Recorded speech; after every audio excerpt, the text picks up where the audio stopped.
Let's move on. This high-speed rail is a project for the United States.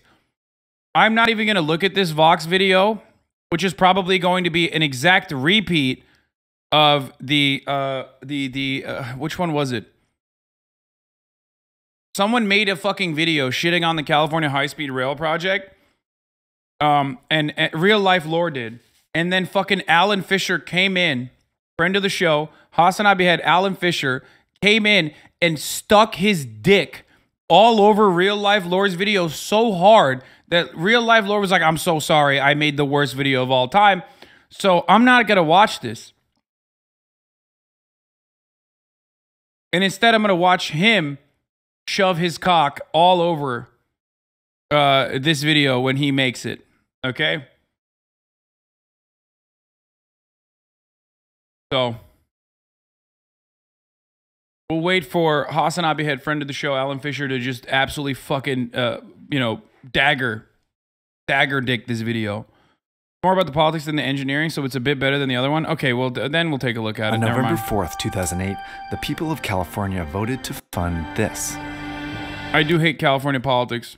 A high-speed rail line. Many countries around the world have had high-speed trains for decades, and this would be the US's attempt to finally catch up. The train would whisk passengers from LA to San Francisco in under 3 hours, and it was all set to open in 2020. Today, it's 2022, and California's high-speed rail project is famous for being a disaster. Will be the most expensive project in state history. A train that's going to nowhere. Train to nowhere. All that's there today is this one section, still under control. I mean, right off the jump, this is just reactionary framing against government projects. Like, certainly, in a lot of instances, big budget government projects end up creating fucking handouts for a lot of, you know, nepotism beneficiaries, right? Nepotism recipients. But the idea that, like, a high-speed rail that goes across this gigantic fucking state is not going to be expensive is a silly one. Construction from Bakersfield to Merced. But the failure of this rail line isn't just California's problem. It's an ominous sign for big projects all over the US. We see other advanced economies all around the world that are able to do this. So they can do it, so why can't we? In other words, what is it about the US that made California's high-speed rail line so hard to build?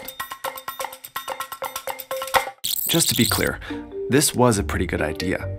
A lot of people travel between San Francisco and LA, but the trip takes at least 6 hours by car. It's less than an hour by plane, but that's not counting time in two of the country's busiest airports. So a 2-hour and 40-minute trip by high-speed rail made sense. California just needed to design a route that connected its big... Also, how much emissions it would cut and how much traffic it would reduce literally around the fucking metropolitan areas. Cities efficiently. It's really about population density and how quickly you can serve areas of high population density. This is Ethan Elkind, director for the climate program at UC Berkeley Law School and host of the local State of the Bay radio show. You really want those centers where there's a lot of people working and living within a few kilometer range of the station. If you don't have that, then it's not worth a high-speed rail stop. But that's easier said than done. In the early 2000s, the California High-Speed Rail Authority considered two routes in Southern California. This one went straight up the I-5 highway, while this one looped eastward and stopped in Palmdale. It was 34 miles longer, and studies estimated it would be 12 minutes slower. Yet, ultimately, this was the route they chose. So what happened? So the Palmdale stop was really added at the behest of the Los Angeles County Board of Supervisors that wanted to see a stop for high-speed rail in Palmdale. If you have the county that the high-speed rail line is going through opposing it, that can create real political problems, can create litigation problems, can create permitting problems. Palmdale politicians understandably wanted the train's riders and business opportunities to come to their district. The problem was that they had the power to hold up the entire project to do so. They have this power because the US government gives it to them. The US is a federal system, meaning power is divided between the federal government and state governments, which in turn grants some power to local governments. When it comes to infrastructure, a lot of the power and responsibility is often on this local level. That's a compromise that we make here in the United States. We believe in local control to some extent, representative democracy. The downside of that is when you're trying to get a project at this scale built, it does take. I mean, unless they fucking unironically advocate for, one-party communist development as an example of successful high-speed rail being built all around a vast and almost equally populous fucking state like China, I don't want to hear it. Yeah, oh shit, dude, I can't believe Palmdale has the capacity to hold up this fucking infrastructure development. Okay, steamroll them. Go to the houses of every fucking executive and go to the house of every local politician and be like, okay, sick. Well, you don't like this? Okay, you're going to jail. Take a lot of compromise. And in order to build a 1,300-kilometer high-speed rail line, the State High-Speed Rail Authority had to compromise with a lot of local governments. No, this video is not debunking this. This video is the older video that we watched already. Okay? And Alan Fisher also recognizes and admits that that bureaucracy does play a role in this, but on the contractor side especially. In the Bay Area, politicians pushed for this route instead of this one, even though it was much more expensive and slower for travelers coming from San Francisco. And in the Central Valley, the route stops. Oh, this part was actually addressed in the Alan's video, technically. There's already pre-existing routes there that is easier to fucking build on. It also goes through like there's terrain considerations that videos like this don't actually pay attention to. In all these cities, instead of going up this faster route, in order to ensure support from the politicians here. All of these little compromises. Wait, what the fuck? Isn't there... Wait, I don't want to get all crazy with it, but I'm pretty sure there's literally fucking mountains. Like, he's describing mountains right now. Like, yeah, I know this is a direct line, but, like, has anyone ever asked why there are so many population-dense areas right here and here and here, and not here and here and here and here? That's mountains. He's describing mountains.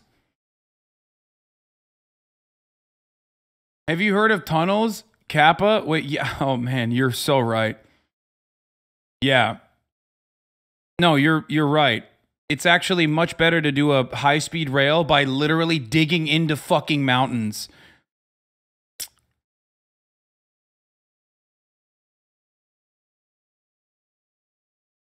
Began adding up, making the route slower and more expensive.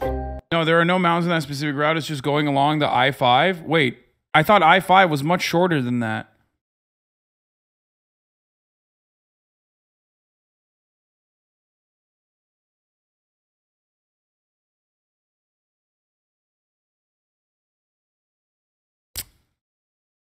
Or, like, it goes through this area? Hold on.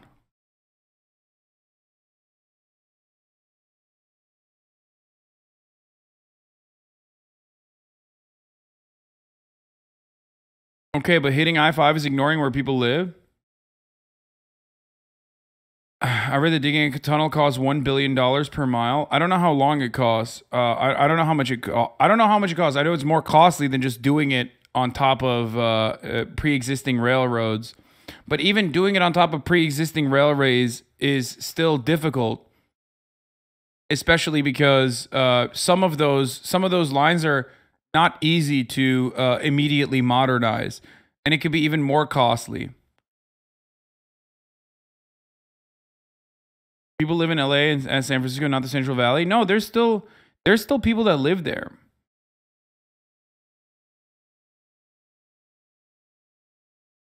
I think the reason why they don't do it past the I-5 is that, like, I thought that the reason why they won't do it past the I-5 is because of mountains. And even if it's the interstate directly, I might be wrong. Hold on, I'm trying to pull it up. But from what I understand, even if it's the interstate, building a fucking railroad on top of the interstate or near an interstate is not as easy. And you still have to go through mountains. Just because I-5 might go through mountains Doesn't change the reality that adding train tracks on top of it is still a significantly more expensive endeavor.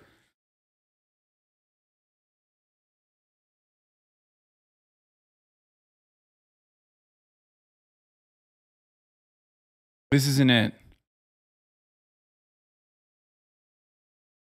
Wouldn't earthquakes cause massive problems with the tunnels? I don't know what the counters to that are. I don't know. I'm sure if Japan can do it, we can too. This is a topography map of California, by the way.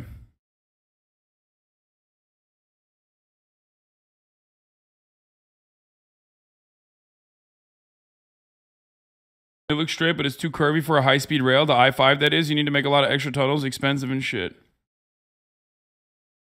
Yeah. That's it. The 5-4 through the Central Valley, which is surrounded by mountains.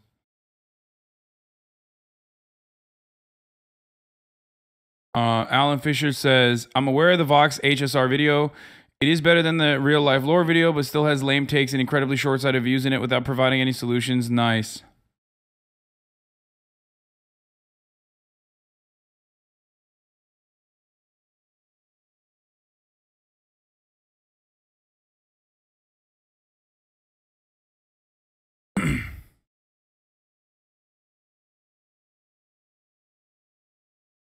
Gotthard Tunnel right now. Mountains are literally just a question of motivation. I wonder if we should. It would be better if they just bring on Alan Fisher himself, or just wait for him to do a video on this, because I'm not well equipped. I'm just literally speculating. Which was a problem because the funding was already on shaky ground. When California voted in 2008, the state estimated it would need $33 billion to complete by 2020.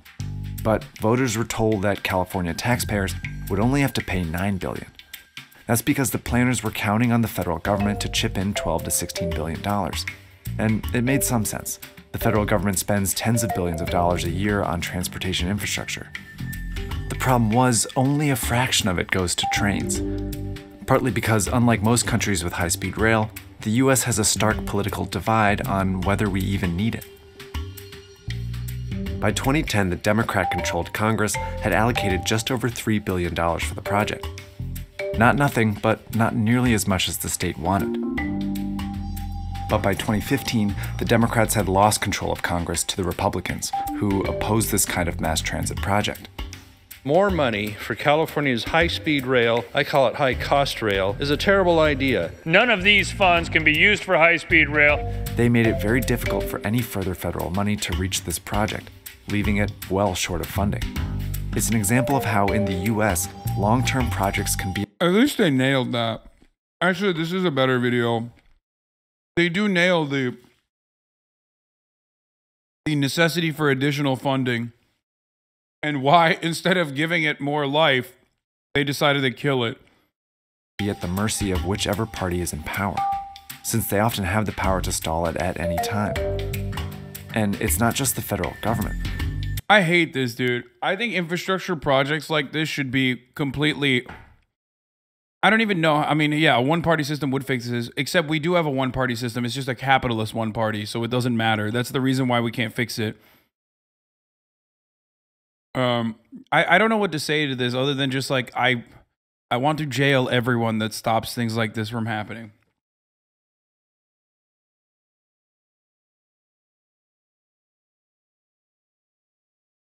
Sometimes you just gotta forcibly make this, okay? Sometimes you just gotta forcibly make it at the threat of, just at gunpoint. Private citizens can also hold things up. It took less than a year for people to start suing the California High-Speed Rail project. Many cases were based on a law called the California Environmental Equality Act, known as CEQA. CEQA requires the government to study the environmental effects of any government project, explore alternatives, and release the findings in a report. It's very easy to find a hole in that assessment and then file a lawsuit, essentially target practice for lawyers. Many of these lawsuits had... The whole thing was generally negative. It can be used It can be used as ammo for NIMBYs, which is the last thing we want. Also, most people in railroad construction know that the I-5 corridor would be terrible for HSR mainline because of how mountainous it is. I think the second part is valid. I don't think the diagnosis of the problems at multiple levels of government that HS high-speed rail construction to have problems are bad. NIMBYs will find excuses. Vox blames some localities for not allowing HSR through certain areas, which sounds anti-NIMBY. Because the problem is NIMBYs are vicious and will use any amount of negative light to their advantage unless this video is obviously calling them out. Liberalism got me thinking maybe we went too far with handing out rights. Never forget that liberalism also did not necessarily hand out rights to black people, so there is that too. What is a NIMBY? NIMBYs are not in my backyard, okay?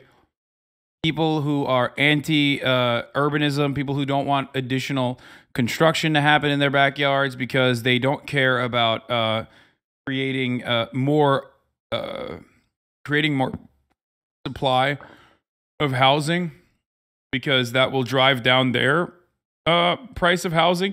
However, they're also fucking annoying on top of that. And YIMBYs are fucking annoying too.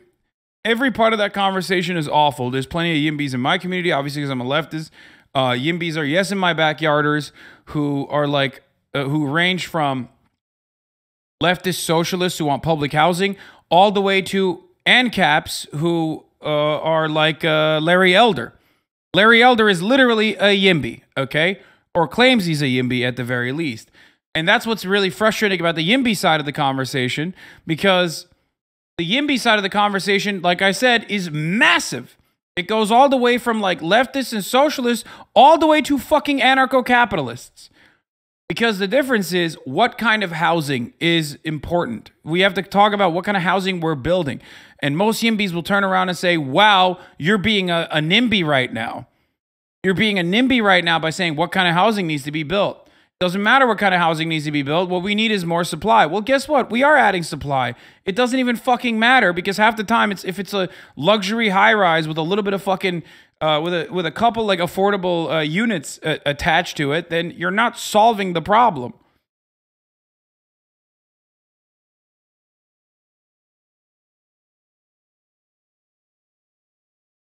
Anyway,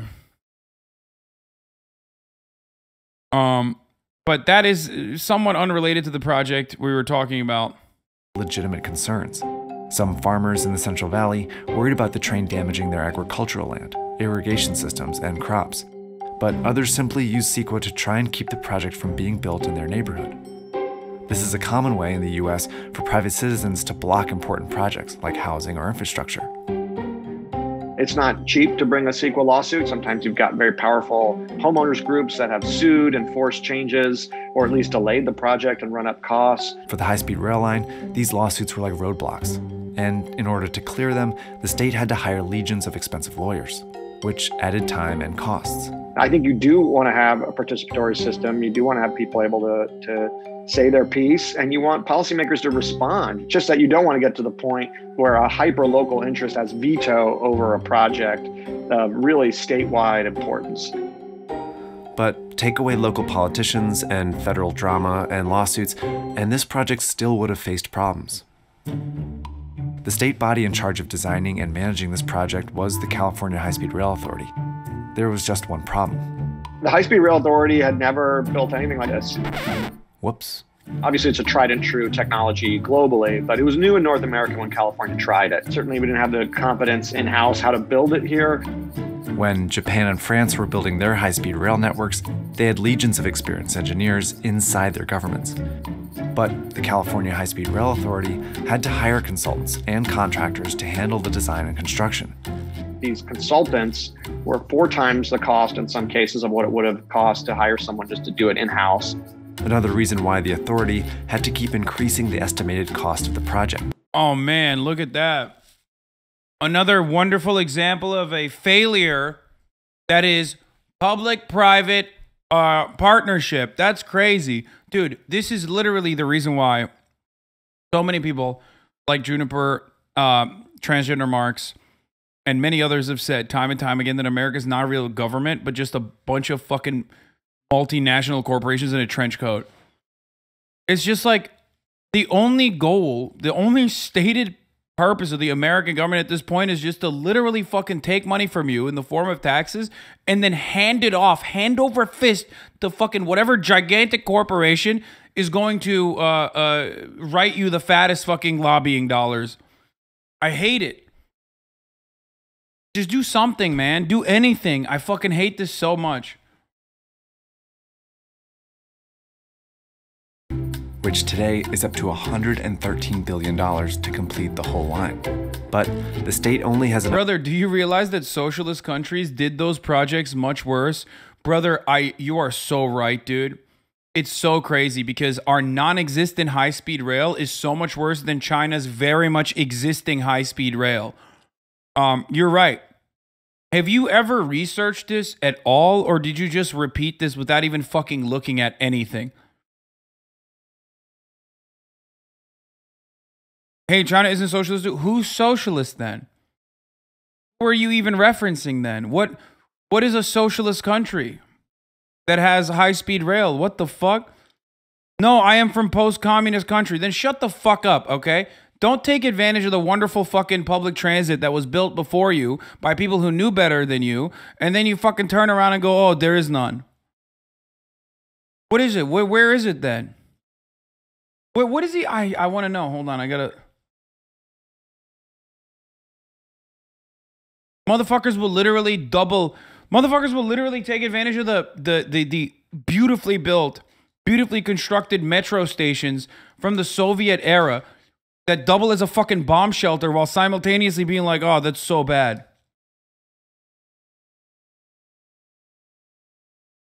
Two things that benefited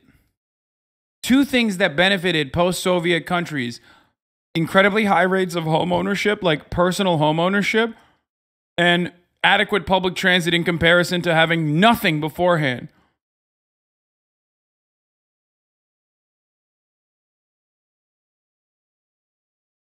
I need to know what you're talking about. I need to know. There is none. I'm from post-communist country. There is none. Oh, literacy rates too.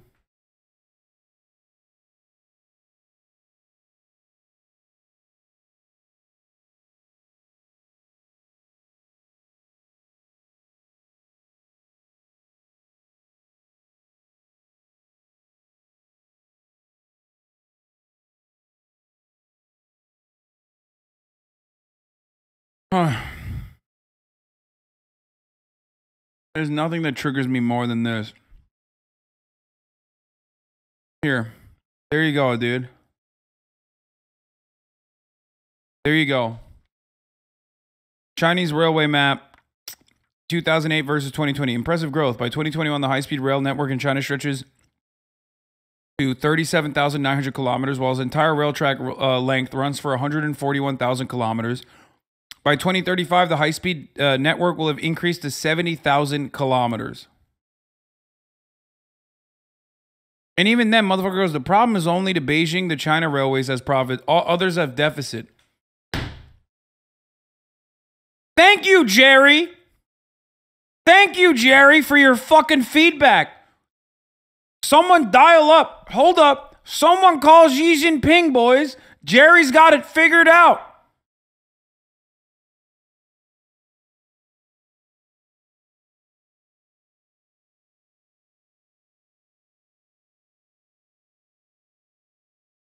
Does China know what Jerry knows? Do they have access to Jerry's beautiful brain? Billions of motherfuckers, not one Jerry, dude. That's crazy.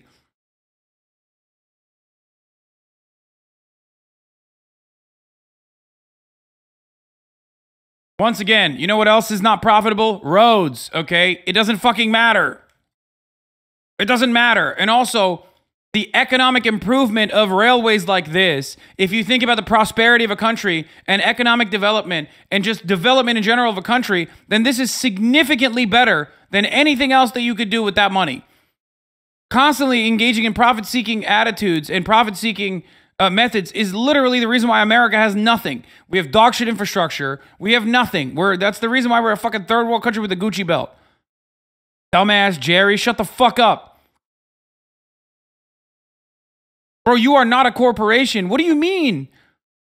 The worst part is this is just a regular American, okay? This is just a regular old American dumbass. That's the worst part about this. A regular old American dumbass who's like, well, what about the fucking profit margins for these lines? Like, what? Dude, why do you care? What are you doing? Why are you saying this? Enough money to build this section in the rural Central Valley. Oh, I saw this. This was wonderful. I saw that. I retweeted this. Feel like Spain got a little too good at building trains and started going for some routes to places where nobody lives. That's what this motherfucker said, okay? Not as smart as you thought you were in the first place. So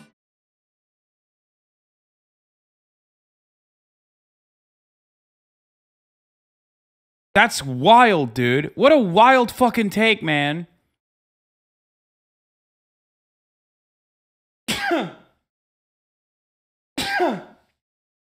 Why are we such fucking pieces of shit that we literally look at other countries that are successful in their fucking public transit initiatives and go, nah, not good enough. Shut up, potato head. The fuck do you know? Sit the fuck down and contribute to your fucking diabetes by eating McDonald's every day. Why the fuck do you involve yourself in business that does not involve you?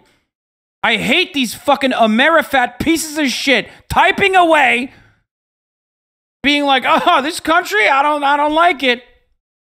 This is no different than that dumb fuck Jerry. The only difference is this guy gets fucking paid hundreds of thousands of dollars a year to write dumb shit like this, whereas Jerry's doing it for free.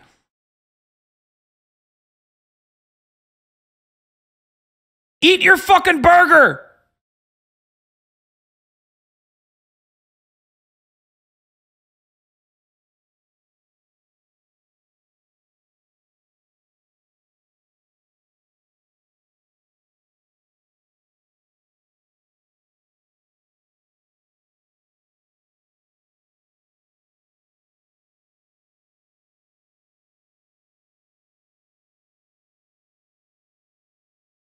Yeah, anyway, sorry.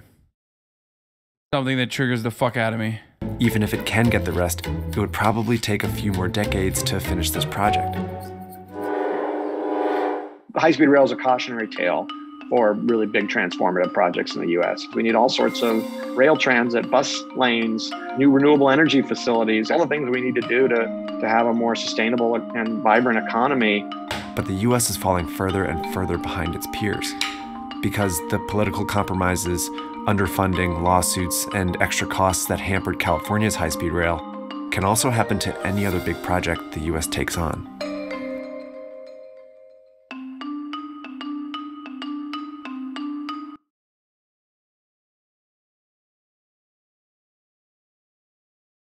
Alex Jones verdict incoming. Actually, does anyone have a link? I respect him for not deleting one of the worst tweets ever, so he's brave.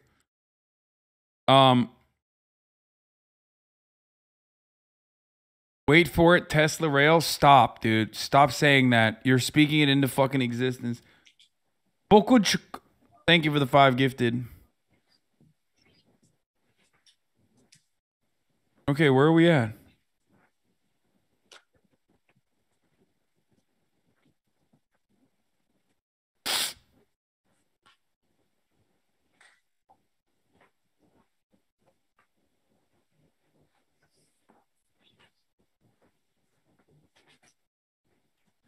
It's just like, I really don't understand the audacity of being an American. I can't get over it. I don't understand the audacity of being an American and looking at like successful public transit and literally being like, why'd you do that? Like, how dare you? How fucking dare you? What are you doing? It's such a wild thing, dude.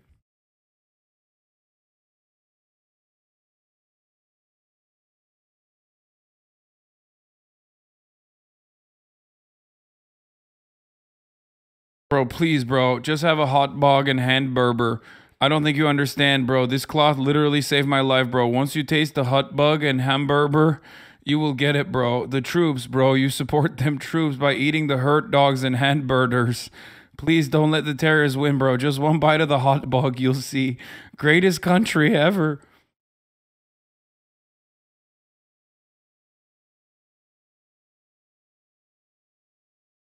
People in America. Wait, this is a good take. Hold on. Where is it? Where? You can get in trouble for live streaming the live stream. Judge's orders. What? I don't give a fuck. Shut up, bitch. What's she gonna do, bro? Jail me? Fuck, I can't find it.